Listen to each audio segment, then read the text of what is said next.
ኪዳነ ምሕረት ደጅ ሄዶ ያፈረ ማን ነው ወገኖቼ?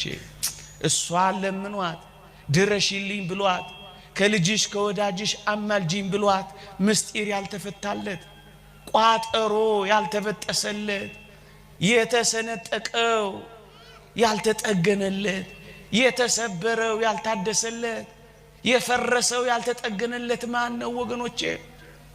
እንዴ ከጥቅስ በላይ አይደለች እንዴ እሷ? ምእመናን እኔ አንድ ተአምራት ልንገራችሁ። በዚህ በዓለም አቀፍ ታላቅ መጽሔት ላይ የወጣ ተአምራት ልንገራችሁ።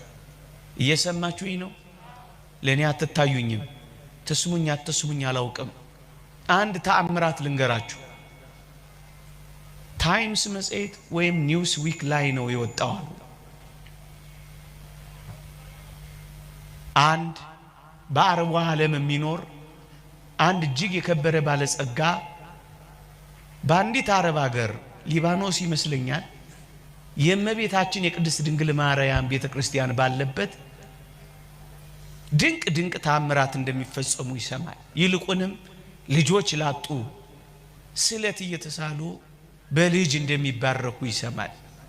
ከዚያ በኋላ ምን ያደርጋል መሰላችሁ? ይሄ ሰው ወደዛች ሀገር እጅግ ባለጸጋ ነው። ልጅ ትሰጠው ዘንድ ለመማፀን ወደዛች ሀገር ይሄዳል። እንደደረሰ አንድ ታክሲ ነጂ ያገኛል። ወደዛች ቤተክርስቲያን እንዲወስደው ይጠይቀዋል። ሊያሳየው ይወስደዋል። ካሳየው በኋላ ያ ሰው ስለት ይሳላል። የዛሬ ዓመት ልጅ ከታቀፍኩኝ ከልጅሽ ከወዳጅሽ አማልደሽ ልጅ ከሰጠሽኝ $200,000 ይዤ እመጣለሁ ይልና ይሳላል። እጅግ ባለጠጋ ሰው ነው።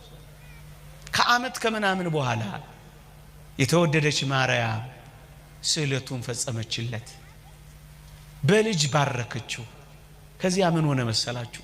ስዕለቱን ለመፈጸም ያንን ብር ይሸከምና ወደዛች ሀገር ይገሰግሳል። ወዲያው ይደውልለታል። ለማን?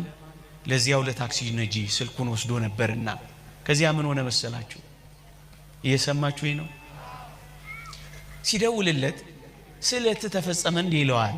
አዎ የተወደደች ማርያም እኮ ስዕለቴን ፈጸመችልኝ፣ በልጅ ተባረኩኝ፣ ስዕለቴን ልፈጽም እነሆ መጣሁኝ ይላል። ያ ታክሲ ነጂ ሰውዬው የተሳለውን ነግሮት ነበረ።